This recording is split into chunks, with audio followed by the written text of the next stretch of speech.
All right, here we go. Welcome in on this gorgeous Monday morning. It is finally 30 degrees. And although weather and winter is not over, 30 degrees feels a heck of a lot better than negative 10. What a rough week last week was. Gosh darn. Negative temperatures every night while I was working. Trucks breaking down, equipment breaking down, me breaking down. Boy, last week was interesting, to say the very least. But we are in a new week. All the kids are back at school. No more 2-hour delays. School canceled, hopefully. And we got sports to talk. Because it is a big week everywhere. So, we're going to start with the NFL. The coaching staffs are going to start taking shape. And I want to go over primarily the two hires from yesterday. What we're really looking at now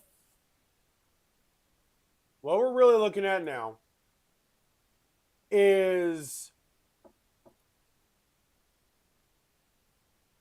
teams are trying to get a little bit smart. This is what I'm going to call the Ben Johnson effect. The smartest hire this offseason, in my opinion, is going to be the Atlanta Falcons hiring Kevin Stefanski. Why? Because he kept Jeff Ulbrich. The defense does not have to change. The defensive players still have everything. It is an offensive coach in a division where there were two offensive coaches, young offensive coaches. They got more out of their teams than they should have been able to. The Panthers never should have been in the playoffs. Ever. But they were. Kellen Moore had the Saints playing pretty gosh darn hard at the end of the season. Todd Bowles needs the team to be outstanding. He does not handle injuries well. It's not like he's winning a ton of games. He's not a great head coach. He's a good head coach. He is very roster dependent. Kevin Stefanski now has a young nucleus on defense that is being managed by the defensive coordinator that took them from one of the worst to one of the best. Took them from being a complete sieve in every aspect to putting out so much effort. Even in losses, you loved how the defense played.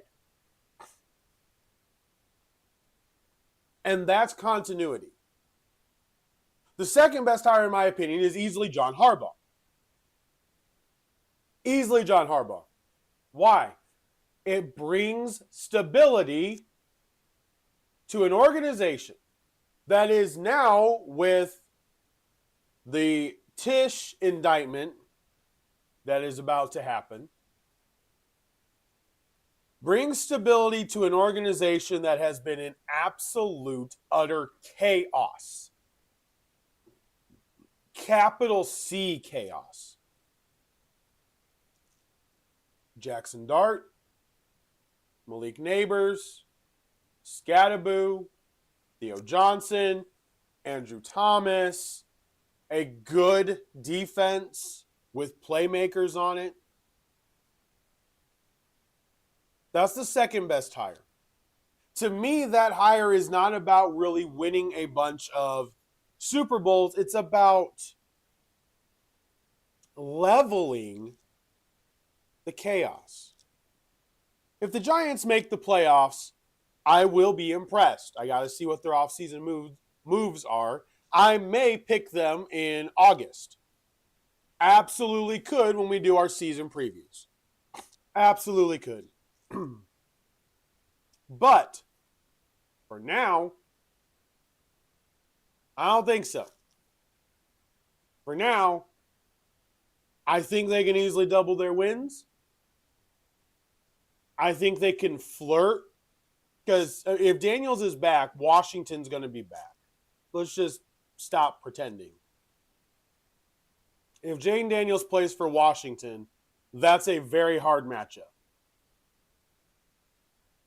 I think they easily flirt with 8-9, 9-8, and they double their record.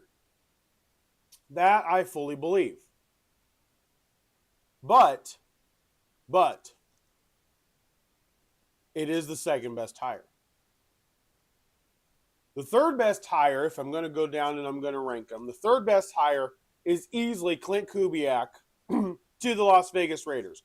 No, it is not done, but they are working on it. And if the Raiders don't hire him now, I don't know who else they're going to get. I really don't. Because all the staffs are going to start getting filled out. And I do feel bad for Clint Kubiak. He's probably going to, he's going to end up with probably one of the downgrade-ish defensive coordinators. Unless he can get another young defensive assistant. Like Jim Leonard. The Jim Leonard hired is absolutely fantastic as defensive coordinator. I've thought Kelvin Shepard up in Detroit, ex-middle linebacker, understands it. Love how he called the defense last year. Jim Leonard, same thing. Tough, physical. He's going to have his finger on the pulse of the game, just like DeMeco Ryans does down in Houston. It works. It absolutely works. But Clint Kubiak is going to have to get a defensive coordinator. Have to get a defensive coordinator. And I'm not really sure where everything's going to go at this point. So, I was looking back, and it's kind of playing around with everything. I know I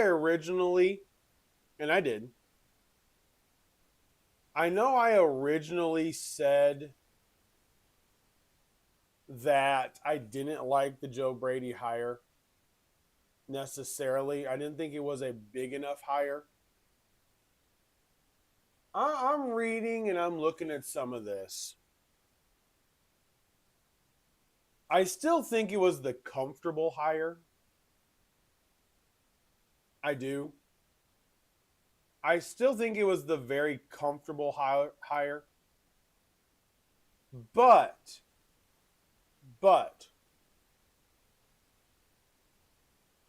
I also believe it may be the right one. And this is obviously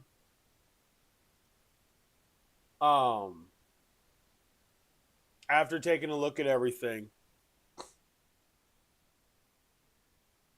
he's making some good changes. Number one,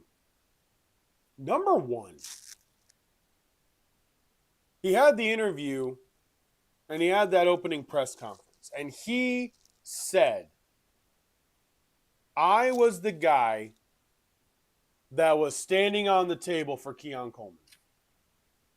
He wanted Keon Coleman. And he has said he has now already called Keon Coleman and told him, I pounded the table for you. I am now your head coach. Go show him what you got. I questioned this. If you guys remember, the first and second time, something didn't feel right to me about the whole Keon Coleman issue because everything out of camp, everything out of the draft process said that he was a young guy that was very self-aware and was ready for this game. Humble, ready to play.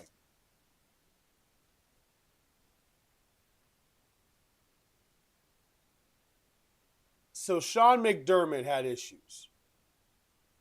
That's what this really comes down to. Sean McDermott had issues. And we're starting to find that out. Josh Allen didn't believe in him. And everybody's like, all those stories always come out afterwards. Yeah, that's because that's what good teams do. They all came out about the Patriots after Tom Brady left too. And then after Belichick was let go, even more came out. That's what happens. Good organizations keep it buttoned up. But once you're gone, you're no longer part of the family that needs to be protected. So just because they came out afterwards doesn't mean they're not true. Josh Allen didn't believe he could really win a Super Bowl with Sean McDermott as his head coach. He felt Sean McDermott was scared. He felt Sean McDermott couldn't make the gut play call. Remember last year's championship game against the Chiefs? Constantly going for it on fourth down, trying to flex, trying to prove that he could do it too. You know, it looked different this year. It looked a little bit different this year. But Sean McDermott's defense again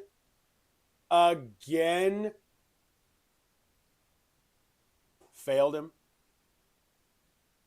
And everybody's going to talk about the points. And everybody's going to talk about everything else. Can we just be real here?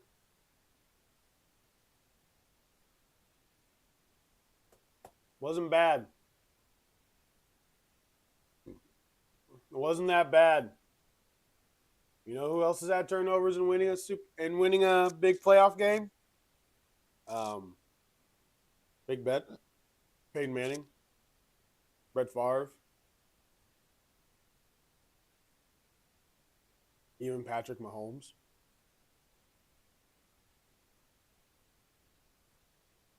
Patrick Mahomes looked absolutely horrible in the Super Bowl. You know what people say? That offensive line got crushed. They don't say Patrick played horrible. He had the turnovers. They don't say he played horrible. He was under duress. Even I came out and said, there you go. He had no time. He's not Superman.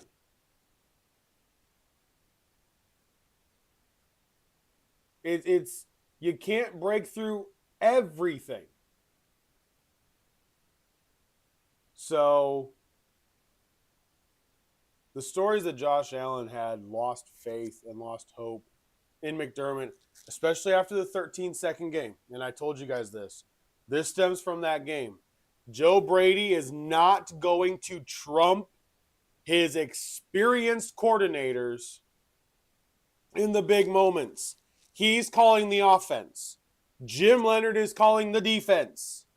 The special teams coordinator will talk things over with him, but he is going to lean on the coaches he has hired. That is your job as a head coach.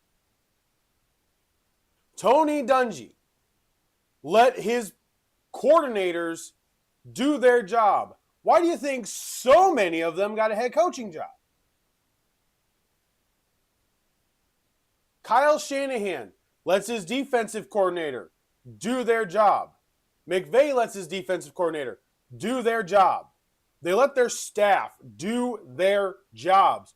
Why do you think they keep getting hired? The Harbaughs do it. Andy Reid, listen, I would have Matt Nagy needs to be an offensive coordinator at one of these locations. I'm just saying. I am just saying. Matt Nagy, I believe, needs to be an actual play calling offensive coordinator at one of these locations. Arizona's probably going to get called by Mike LaFleur. We'll get into that hire here in a second. But the Buffalo hire, I have kind of come around. Was it safe? Yes. But was it probably the right hire? I think so, because I think right now you take out the coach issue. If this team fails, it'll be a GM's issue, and there will be no other way of looking at it. So I like it. Joe Brady is my number 4 hire. So we're at 4. Top 4. Kevin Stefanski, John Harbaugh, Clint Kubiak for the Raiders, and Joe Brady for the Bills. Now, let's go to 10. Let's go to 10. Let's go on the other side. Let's go backwards now. Let's go from 10 up to 5. Okay? The number 10 hire. The most puzzling hire there is. The number 10 hire is Todd Monken to the Cleveland Browns. I'm sorry.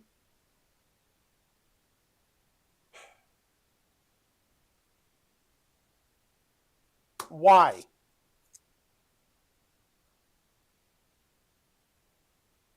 What?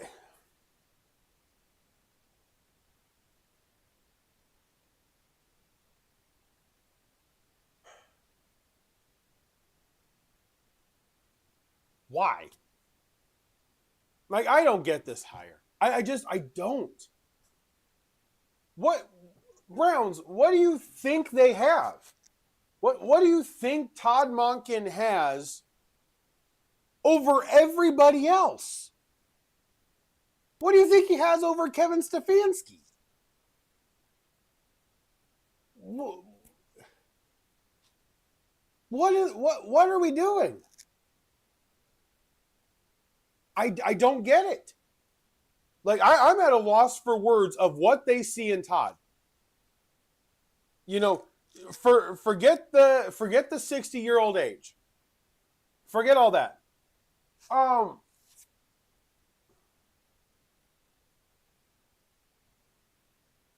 What do we get? What's there?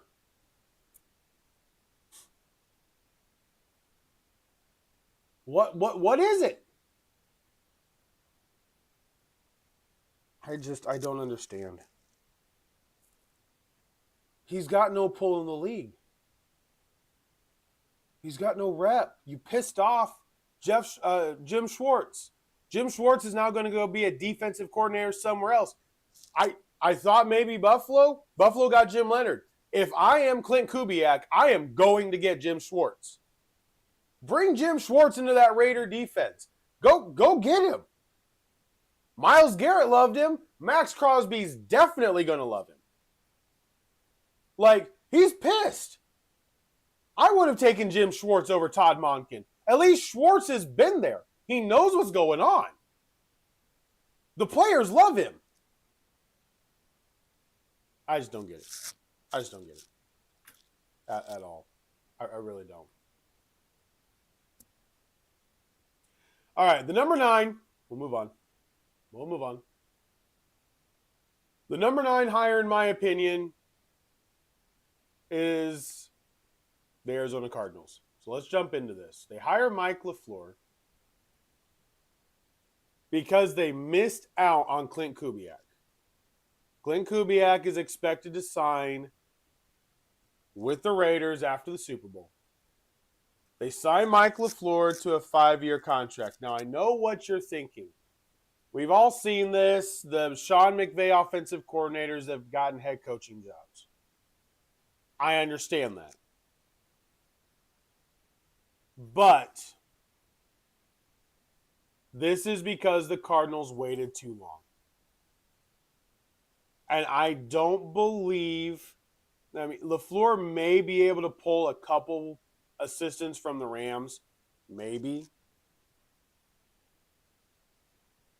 But the reality is, in a stacked NFC West, where you're facing McVay, Shanahan, and now McDonald, who is considered to be the defensive McVay, and you're going to hire Mike LaFleur, who's not the best offensive coordinator in that division. You missed out on that. That was Clint Kubiak. So you're not even going to hire one of the better assistants. You're not going to hire an experienced coach like a McDermott, like a Nagy, one that could maybe actually coach against those guys. Remember, I said McDermott is a B coach. He's a B plus coach. He did help Buffalo rise. Yes, Josh Allen helped, but don't forget he made the playoffs with Tyrod Taylor too. Sean McDermott can be a head coach. He should be a head coach. I don't get this one. Except for the fact that I know they waited too long. That's abundantly clear. They just waited too long. And that's it. That's it. Nothing else. You just can't wait forever. That's all there is to it. You just can't wait forever. Now, so Cardinals at 9. I don't know who his staff's going to be. Not sure what's going to happen. Just don't really like it. Number 8. It's really hard because I like a lot of these hires. That's not what it is. It's not about liking or not liking the hire. But number 8 for me is easily Mike McCarthy. I thought about putting them at 9, but we're going to go 8. And the reason we're going to go 8 over the 9 is because, well, just because Mike McCarthy is the head coach. Just because he has been. I'm going to go with he's got a little bit of experience. He brings in Patrick Graham as his defensive coordinator. I don't think that's a great move. It's not outstanding. That's for sure.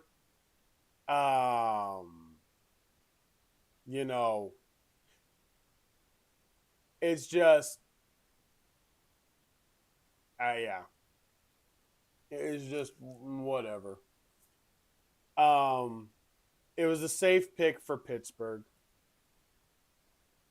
There was no question, they were going to want to hire a Yinzer. I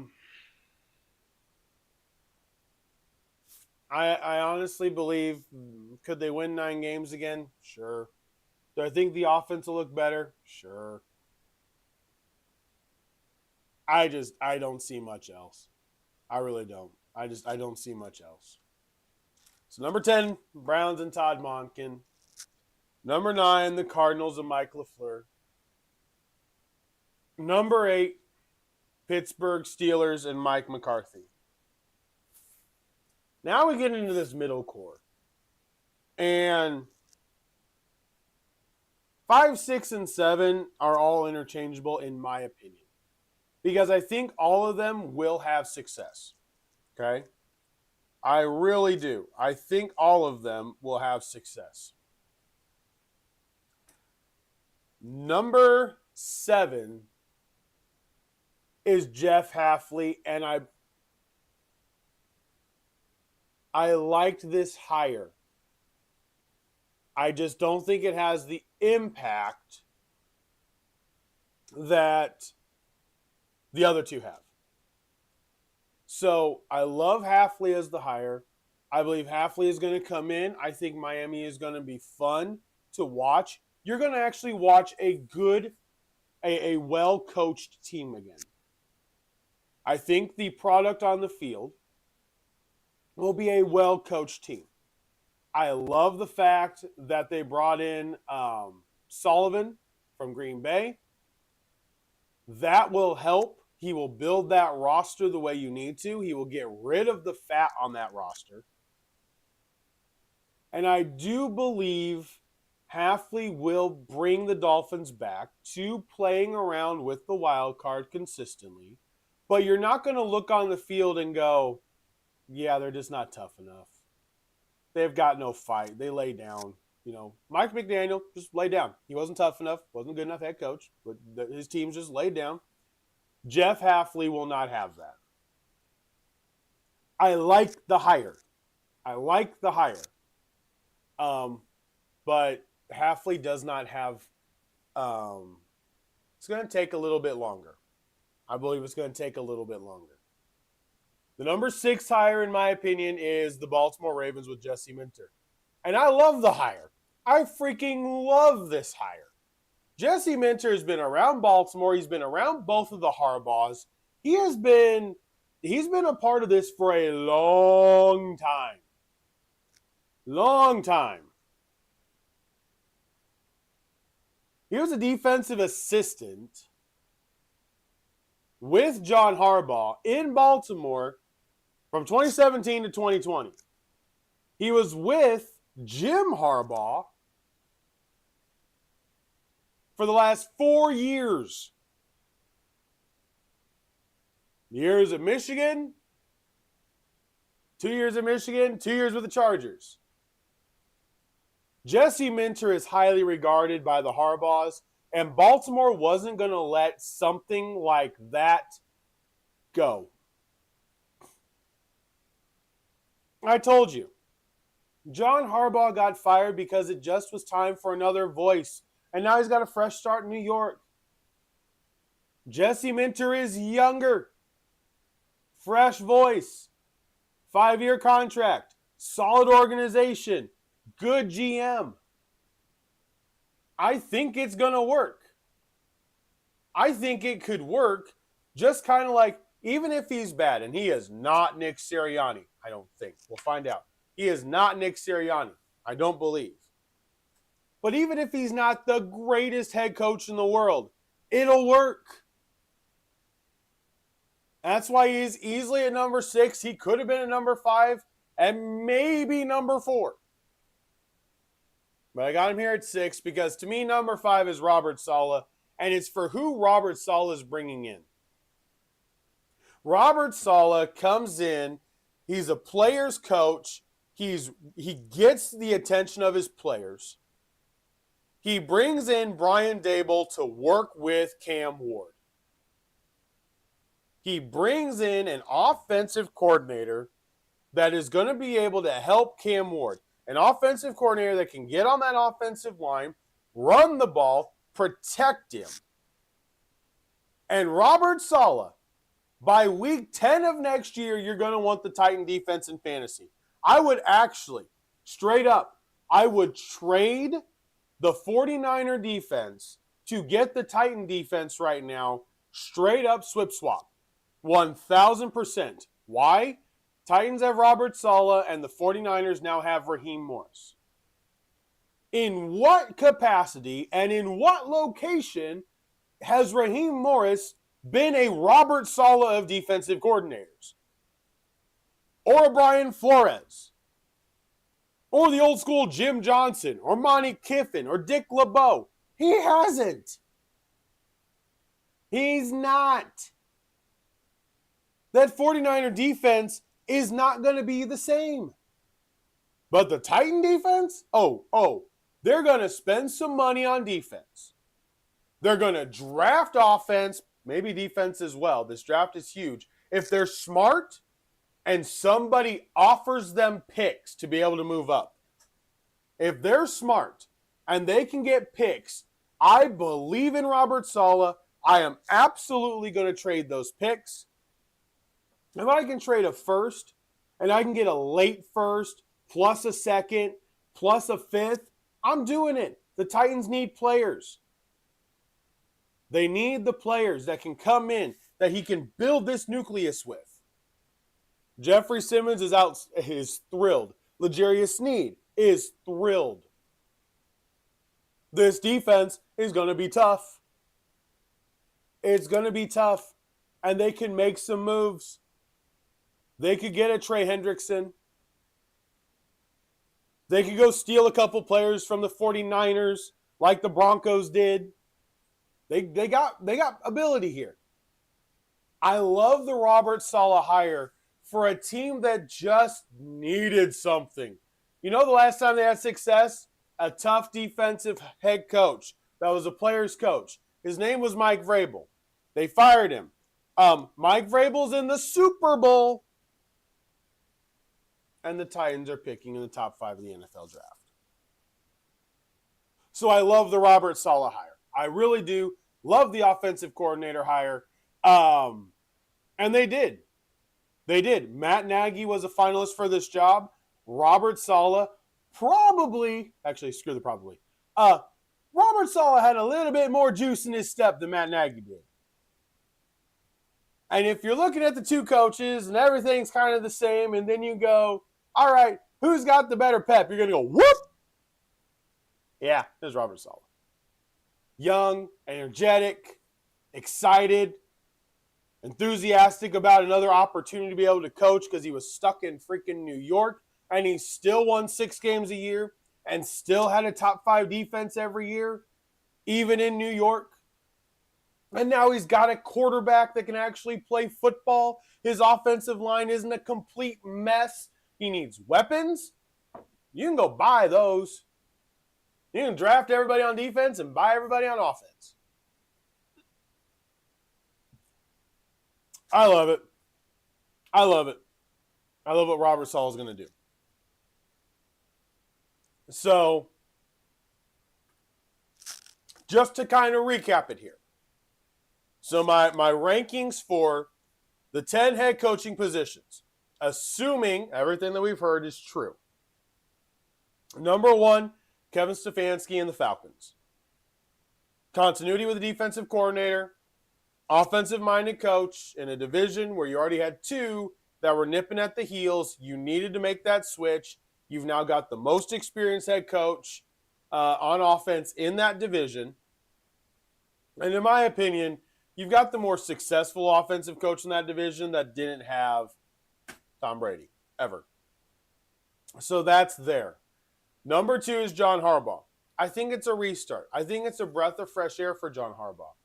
Do I think he can have success? Absolutely. I think there's going to be success.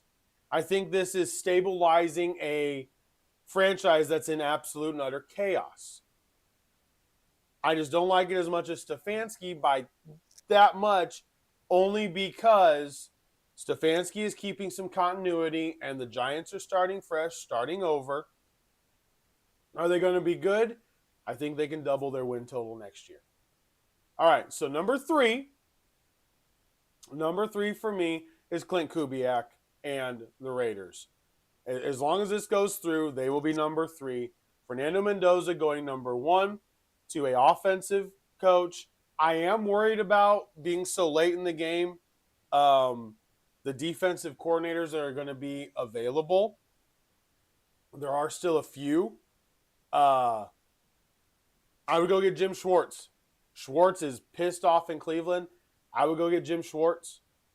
I really would. I'd bring in an experienced guy next to Clint, not another young guy. Bring in a guy that can handle Max Crosby. Bring in a guy that can handle the experienced players on defense. Let him go with the defense. And you handle what is a very young offense now. Very young offense. Number 4 is now Joe Brady. Originally, he was not 4. But looking at the moves he's made, hiring Jim Leonard as defensive coordinator, that defense is not going to be as dumb as it was with Sean McDermott. The defense, I think, is going to be a little bit more exotic. I think it's going to have a lot more fun. It may change. The defense could move to a complete 34 instead of a 43. I think Greg Rousseau is going to, in a sense, kind of be unlocked. I don't believe they're going to go after guys like Joey Bosa because they don't need to. Their drafting should be good. This is now all on the GM. If the GM fails this, he'll be fired. And I think he should, because the Minnesota Vikings fired an outstanding general manager I'm waiting for what's really gone on behind the scenes, what there was, because that was one of the dumbest moves the Vikings have made. But nonetheless, number 5 for me is Robert Saleh. Robert Saleh brings in a toughness to Tennessee that they haven't had since Vrabel. He brings in Brian Daboll to be the offensive coordinator, experienced, legit, will run that offense well. That offense will improve vastly. And the hire just all around looks like a perfect match for what Saleh can do. It's not New York, it's Tennessee. They're going to their new stadium next year. Fresh abilities, fresh start. I love this hire. Jesse Minter, he's been with the Harbaughs forever. It really, really wasn't. It really wasn't a surprise. He knows the Baltimore Raven organization. He knows the Harbaughs really well. They both vouched for him. Even John vouched for him before he got fired, for gosh sakes. Jesse Minter, get your offensive coordinator in there. If you can get a Cliff Kingsbury, just get your offensive coordinator in there. Get a guy that can work with Lamar and put your thumbprint on the Baltimore Ravens. It's not going to look the same. And that's not a bad thing. It is not a bad thing. Number 7, am I at 7 now? Yes. Number 7, once again, I love the hire. It's not about not liking the hire. Jeff Hafley for the Dolphins. I just feel like he's going to have a tougher road. I love the GM hire with Sullivan. Jeff Hafley, I believe the team will look well coached. I don't think the Dolphin fans are going to go away from every game going, we weren't ready, we weren't prepared. I think he will be very prepared, very dialed in. I believe the team will look tougher. You're not going to see them go to a cold weather place and just fold. You're not going to have Miami in New York or in Cincinnati in December and go, well, yeah, it's cold weather. They're just going to lose. I don't think you'll see that anymore. Jeff Hafley will have the team ready to play the way that they should. Number 8 for me is Mike McCarthy, barely over Mike LaFleur at number 9 because of the experience of being a head coach. He does have a very good organization behind him, which tends to make your job a little bit easier. Do I think it's a great hire? Absolutely not. I think it's a very safe hire. I expected this hire. I called this hire. But it is just a little bit better. I don't like McCarthy's defensive coordinator pick. The defense could really worsen, but it is slightly better than Mike LaFleur. Mike LaFleur got the short end of the stick. He's at the end of the coaching cycle, but this is an end of the coaching cycle where you weren't even the first option. I'm not even sure he was the second option. And it's going to be vital of who he can bring in to be his coordinators. It's going to be vital how he can fill out his staff. But number 10 is easily the Browns and Todd Monken. I don't get it. I don't get it. I can't. I don't understand it. I do not understand it. Makes absolutely no sense to me. Just makes no sense. All right.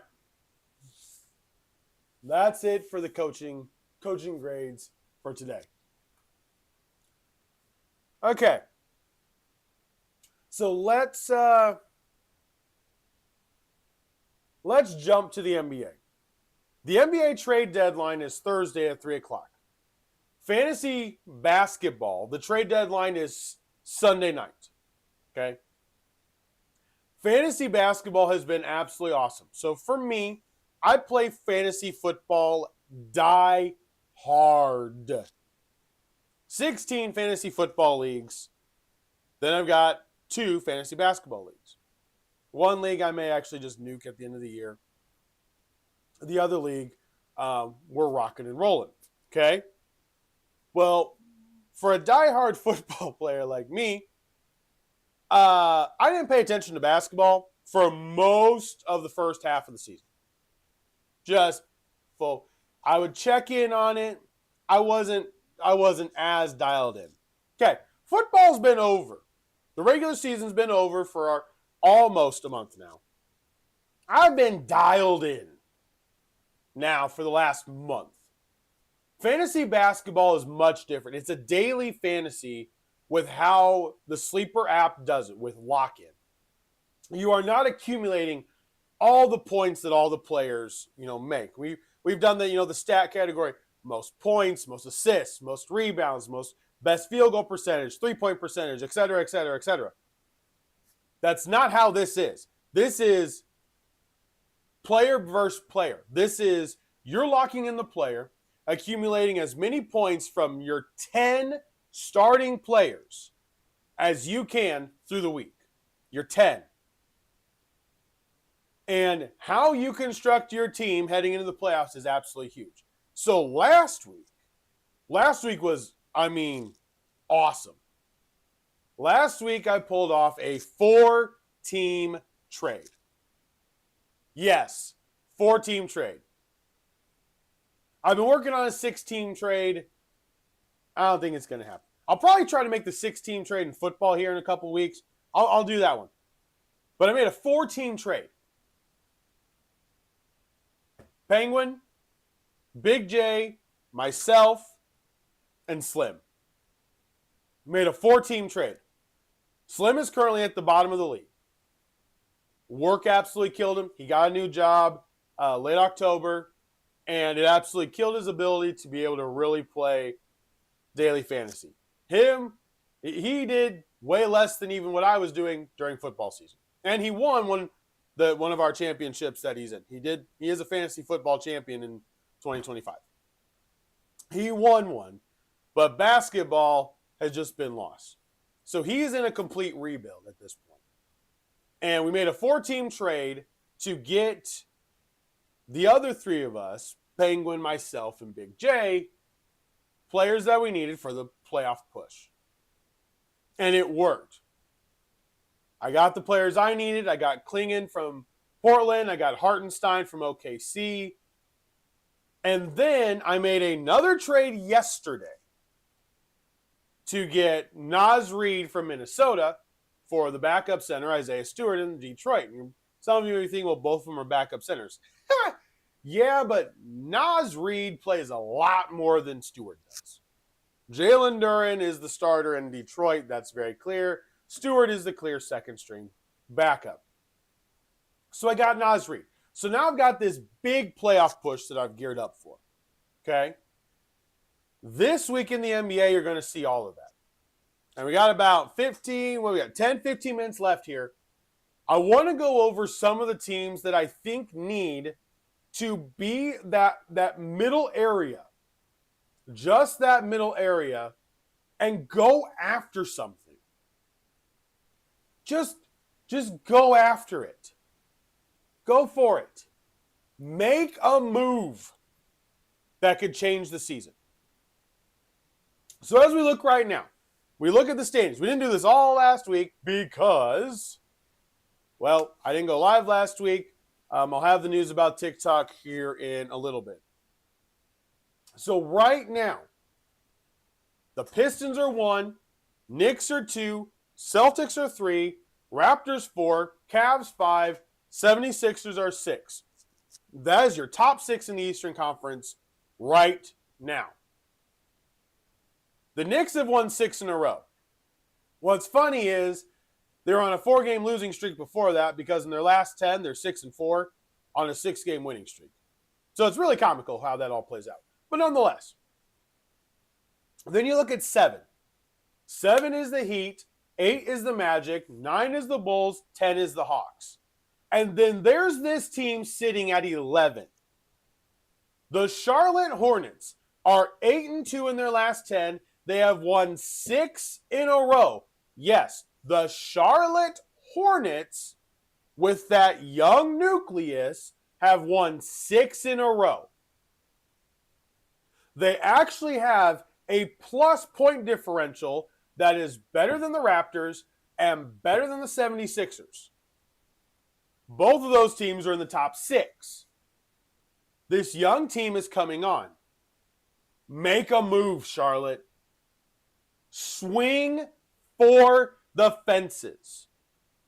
You have got teams in front of you. The 76ers with no Paul George, I don't think it's as big of a deal as others.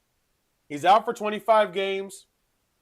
But the reality is, it's Maxey and Embiid. And if Embiid goes down, the 76ers could miss the playoffs in a heartbeat. In a heartbeat. They're not that far from being out. They're only 4.5 in front of the Hawks. It's not like they're that far in front right now. So if I'm the Hornets, make a move. You have climbed out of the cellar and things are going up. Keep it that way. Make a move. Trade one of your 26 first-round picks. Trade a 28th first-round pick. You got multiples here. Trade them. Trade Colin Sexton. Get that other guy you need. Get that other pillar you need to put this team in the playoffs. Because I believe they can. I have watched them play multiple times. They've knocked off the Thunder to start this 6-game stretch. They have beaten really good teams. They outlasted the Mavericks when Cooper Flag went off for 66. And some of you may be wondering why in the world I'm so excited about the Charlotte Hornets. Because they're the Charlotte Hornets. Like, come on, Hawk, what are you doing? Simple. It's the Charlotte Hornets. The new teams need to have life for a healthy league. They have to have life. Who's going to be the Eastern Conference Thunder? Most say the Pistons. And I will admit, watching the Pistons play the Warriors, I thought the same thing. I thought I was watching 2004 all over again. That team is long, lanky, tough, physical. Yeah, the Pistons are pretty gosh darn good. I'll admit it, and I hate those words coming out of my mouth. But nonetheless, if you're Charlotte, make a move. We know Milwaukee's going to make a move, but it doesn't pay for them to try to make the playoffs right now. Trade Giannis and then just sit around and kind of just wait things out a little bit. Just sit around, wait things out a little bit. That's what you should do if you're the Bucks. The Nets, Wizards, and Pacers, I mean, I liked what the Nets drafted last year. I think they should be better than they are. Not going to lie. The Wizards, kind of the same. The Pacers have won 2 in a row now. The Hawks, I have a lot of questions about. They got to be healthy. They're just some teams. But my pick is still the Magic. I said it in the offseason, and I said over the weekend. If you miss the Raptor and Magic game, that is why I picked the Magic. When they're healthy, they don't need to make a move at the deadline. They don't need to change anything. Nothing. The Magic are healthy. Banchero was out. Bane was out. Wagner was out. They're healthy now. Suggs was out. My pick for Eastern Conference, when it comes down to it, I'm still picking the Magic. Watch the Magic play. They're in the middle of little old Orlando. And Orlando has Universal. It's got Walt Disney World. It also has this team called the Orlando Magic, who are young, who play together, and you can just see the unselfishness. The Pistons and Magic have something that a lot of these other teams don't have. The willingness to let the other guy take the lead, even if you are the one that can be the star. And that is a special thing in a team. Magic don't need to make moves. The Bulls could probably make another move to be able to help them get up there. The Cavs have Mitchell, Allen. The reality is the East could be really, really tough if some of these teams just don't give up. This is supposed to be a pretty good rookie draft for the NBA. I like it. I really do. But why wait? Go for it. Go do it. You're not number 8. You're taking on the Knicks. The Knicks are going to get tired. They're going to run themselves into the ground again. They get Giannis. Giannis is going to get hurt. So go for it. All right. So that took 7 minutes. So now we got 6 minutes left to be able to do the Western Conference. So the Western Conference right now, Thunder 1, Spurs 2, Nuggets 3, Rockets 4, Timberwolves 5. The Lakers are 6, tied with the Suns at 7. So the top 6, Lakers, Timberwolves, Rockets, Nuggets, Spurs, Thunder. Those are your top 6 teams right now. Then you go down, 7 is Suns, 8 is Warriors, 9 is Clippers, and 10 is the Blazers. Okay. There's this team. I like this team, and I like how tough they play, and they play really, really, really tough. But there's this team that shouldn't be as bad as they are. It's because their point differential is -9. They have no defense. That's about as simple as it gets. They just have no defense. They actually score 1, 2. They score 4th best in the Western Conference. They're the 4th best scoring team in the Western Conference. They are the worst defensive team. Now, they are currently 8 games behind the Trailblazers for the 10th spot. I think the Warriors, I love the coaching job Steve Kerr is doing. But I think when it comes down to it, the Detroit game kind of showed this. Unless they make the move for Giannis, I don't think the Warriors are going to make it this year. I do believe the other teams have a little bit of a size advantage. Teams are figuring out how to stop Steph, which is not good for them. And I'm not sure how it's going to play out. If the Jazz, yes, I said the Jazz, they are 15-35 right now. I know. But if the Hornets can win 6 in a row, so can the Jazz, scoring an average of 118 points per game, which is 4th best in the Western Conference. If they can make a trade to bolster their defense, get a 3-and-D wing, I'm going to say this out loud. Pacer fans are going to hate me. And, whatever. Go get Aaron Nesmith. Go get Aaron Nesmith from the Pacers. Get a 3-and-D wing. Go get a backup, Bruce Brown. Go get your defense. Get a defensive guy to be in the starting rotation. Get a defensive guy to be in the bench. Get your defense a little bit better. I mean, you're allowing 127 points per game. The next worst in the Western Conference is 121 by the Pelicans. You're 6 points over. 6. It's too much. It's too much. So, make a move, Jazz. Don't settle. Your team scores. You're a fun team to watch play. Markkanen, Flipkowski, Bailey. It's a blast. George. It's so much fun watching them play. Get some defense. Get some defense. All right. Let's close this out. So, I know I've been kind of teasing the whole TikTok thing, saying I was going to multi-stream. I've been working on it. So here is the problem. TikTok will not let you multi-stream because they will not give you access to your stream key or anything like that until you have 1,000 followers. And I am not asking for all of you to go over there. I'm not asking for that.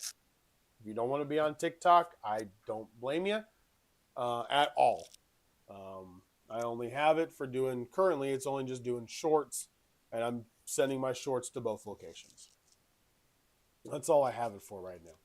So I do not have the stream key for TikTok right now. So I may end up, what I'm going to potentially do is do a I'm going to do my normal live here on YouTube. And then I may do a mini live, 15-minute live session on TikTok and just kind of hit some of the points that I went over. Much more condensed version. So if you have TikTok, go over, follow Sports Talk Hawk, and that is probably what we're going to be doing, because there is no way for me to get everything I need to be able to multi-stream right now. Streamlabs, the microphone system screwed up. It wasn't sending the audio to YouTube and TikTok. It is a known issue. And I don't want to take that risk because I won't know, because you guys had the sound with the opening, but you didn't have it while I was actually talking. And I don't want it to screw up. It also doesn't have all the buttons that I have set up here for everything else, because everything I already have set up with my streaming software. I need it to be able to multi-stream the way that I want it to. And it's very limited, very, very limited. TikTok only allows, without the 1,000 followers, it only allows like 3 hours of multi-stream content prior to that through Streamlabs. And with that first one that I did, that was already 55 minutes that I used. So it's not great. And so I'm trying to figure out how I want to do this. I do want to branch out a little bit, but I'm not just going to go everywhere. I was on Twitch originally for gaming. YouTube isn't necessarily as much for gaming. It's for this. It's for my podcast. Enjoying this. Loving doing this. So that is the update on what was going on last week. I was trying to figure it all out. And at the end of it, everything that I had read, I had run through off of all some of the helps that I've had online. I can't do it yet because I don't have the followers, which, right, wrong, or indifferent, TikTok does have the ability to do. So that is the update on TikTok. I will just kind of play it by ear. But nonetheless, it is a Monday. Hopefully your guys' Monday is just about over. Make it the best Monday you can. Head into Tuesday as strong as you can. Hopefully this week it's not going to be negative. Kids won't be off of school. I won't get home late. Last week I got home at 10:30 one of the days. Yeah, it was bad. It was bad, guys. I know you guys know that one because I sent the short out. But last week was rough. So hopefully we can rock and roll this week. NBA trade news. We'll go over a couple things with baseball. And we will. We'll get into my off-season snapshots for each team. We're going to start that hopefully on Wednesday. I know you guys really enjoyed that last year. This year we're live, so we don't have just the videos. So this year it'll actually be live. We'll do the snapshots while we're doing it. And I am going to try to do 2 teams at a time. So we'll do 2 teams at a time. That way we can get to other news as well. As always, guys, I appreciate it. Noah's off last week. Appreciate you guys. I hope you guys were all safe. I hope you guys are all warm. That winter storm was absolutely brutal. The cold was wretched. That was cold. So hope you guys are all okay. Appreciate each and every one of you. Please make sure to like, subscribe, and share the podcast with a friend. As always, I deeply appreciate it. Until tomorrow, for Sports Talk with Hawk, I am Hawk, and I'm out. Have a great afternoon.